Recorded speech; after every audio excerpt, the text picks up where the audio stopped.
பயப்படாதே, தேவன் உன்னுடன் இருக்கிறார். இதை ஸ்கிப் பண்ணாதே. இந்த மெசேஜ் உனக்காக தான்.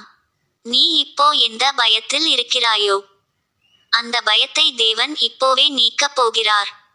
இந்த வீடியோ முடியும் முன் உன் மனசுக்கு ஒரு அமைதி வரும். கவனமாக கேள். நம்ம வாழ்க்கையில் பயம் என்பது ரொம்ப சாதாரணம். எதிர்காலம் பற்றிய பயம், பணம் பற்றிய பயம், உடம்பு பற்றிய பயம், தனியாக இருப்பதற்கான பயம். சில நேரங்களில் நாம் சிரிக்கிறோம், ஆனால் உள்ளுக்குள் அழுகிறோம். யாருக்கும் சொல்ல முடியாத ஒரு பயம், ஒரு கவலை, ஒரு அழுத்தம். ஆனா இன்று தேவன் உன்னிடம் ஒரு வார்த்தை சொல்லுகிறார்.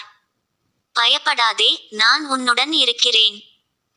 நீ இப்போ யாராலும் புரிந்து கொள்ள முடியாத நிலையில் இருக்கலாம். உன் வீட்டில் பிரச்சனை இருக்கலாம், படிப்பில் தோல்வி இருக்கலாம், பணம் இல்லாம கஷ்டப்படுற நிலை இருக்கலாம். நீ யோசிக்கிறாய், என்ன ஆகும் என் வாழ்க்கை? ஆனா தேவன் சொல்கிறார், நீ பயப்படாதே, நான் உன்னுடன் இருக்கிறேன். நீ ஒருத்தரா இல்லை, நீ தனியாக இல்லை. உன்னோட ஒவ்வொரு கண்ணீரையும் தேவன் பார்த்து கொண்டிருக்கிறார். நீ ராத்திரி தூங்காமல் அழுத அந்த நேரமும் தேவன் உன்னுடன் இருந்தார். ஏசாயா 41:10.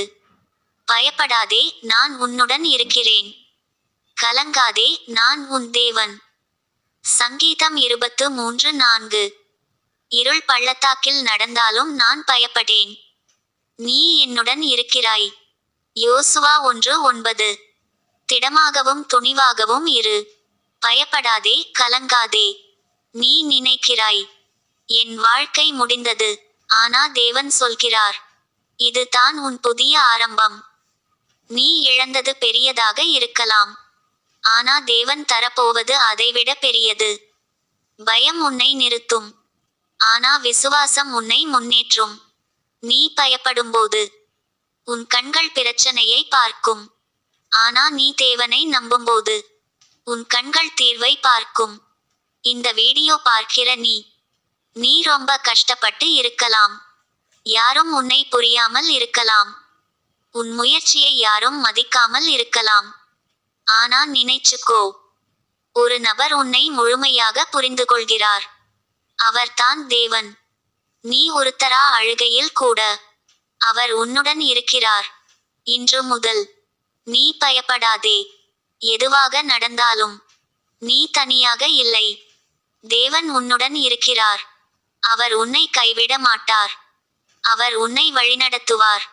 நீ நம்பிக்கை வையு, அதிசயம் நடக்கும். இந்த வீடியோ உங்களுக்கு உதவியாக இருந்தால் சப்ஸ்கிரைப் பண்ணுங்க.